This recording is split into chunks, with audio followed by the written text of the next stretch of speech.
एक छोटे से गांव में महक नामक एक सुंदर और समझदार लड़की रहती थी।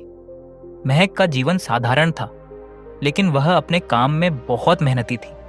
वह गांव में छोटे मोटे काम करती और हर किसी की मदद करने में विश्वास रखती थी।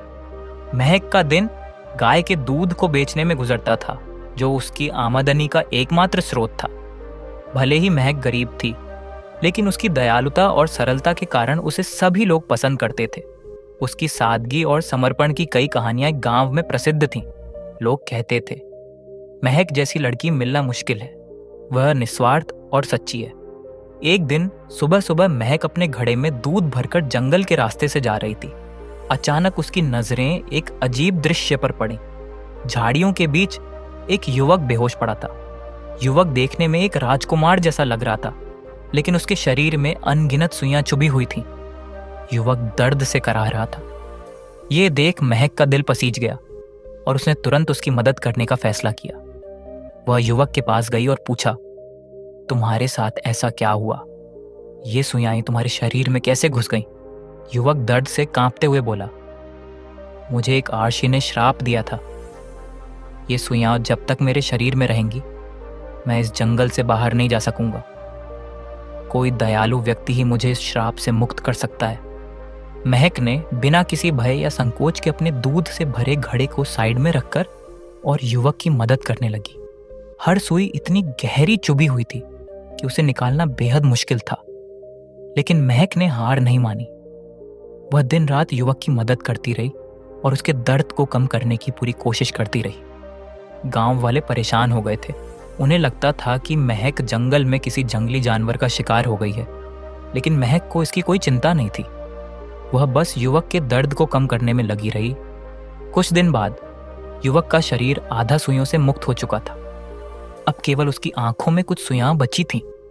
महक ने सोचा, इन सुइयों को बहुत ही सावधानी से निकालना होगा ताकि युवक की आंखों को कोई नुकसान न पहुंचे। इसी दौरान एक लड़की जिसका नाम पूजा था, जंगल में आई। पूजा ने महक से कहा, मैं तुम्हारी मदद कर सकती हूँ। महक ने पूजा पर विश्वास जताया और कहा, ठीक है, लेकिन ध्यान रखना, आखिरी सुइयां बहुत मुश्किल हैं। मैं जल्दी लौटूंगी। पूजा ने पूरी ईमानदारी से सुइयां निकाली और युवक अब पूरी तरह से ठीक हो गया। वह राजकुमार बोला, तुम कौन हो?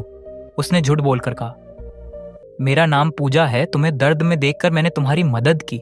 तुम्हारे सारे शरीर से मैंने सुइयां निकालकर तुम्हें राहत पहुंचाई। राजकुमार बोला, तुमने मुझे बचा लिया। मैं तुम्हारा बहुत आभारी हूं।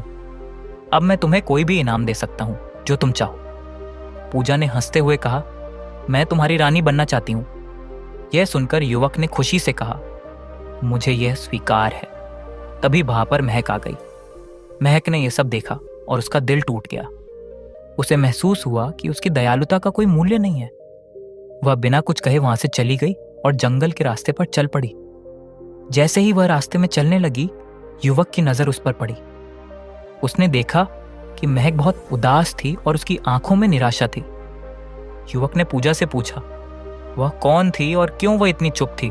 पूजा ने झूठ बोलते हुए कहा, वह एक गरीब दूध बेचने वाली लड़की थी जिसने तुम्हें पहले देखा था, लेकिन उसने तुम्हारी कोई मदद नहीं की। सारी मेहनत और तुम्हारी मदद मैंने ही की है। युवक को पूजा का जवाब सुनकर कुछ संदेह सा हुआ, लेकिन उसने इस पर ज्यादा ध्यान नहीं दिया। वह महल की ओर लौट आया, लेकिन महक के बारे में सोचता रहा। महक घर लौटने के बाद अपने घड़े को एक कोने में रखकर अपने काम में लग गई, लेकिन उसका दिल टूटा हुआ था। वह जान चुकी थी कि उसकी मदद का कोई महत्व नहीं था। कुछ दिनों बाद युवक को महक की याद आने लगी। उसने पूजा से फिर पूछा, क्या उस महिला ने मेरी मदद की थी? पूजा ने झूठ बोलते हुए कहा, नहीं, वह बस इधर उधर घूम रही थी। मैंने तुम्हारी मदद की है। राजकुमार को अब यह सब झूठ लगने लगा था, इसलिए उसने सोचा कि वह इस मामले को लेकर एक पुराने वृद्ध से सलाह लेगा।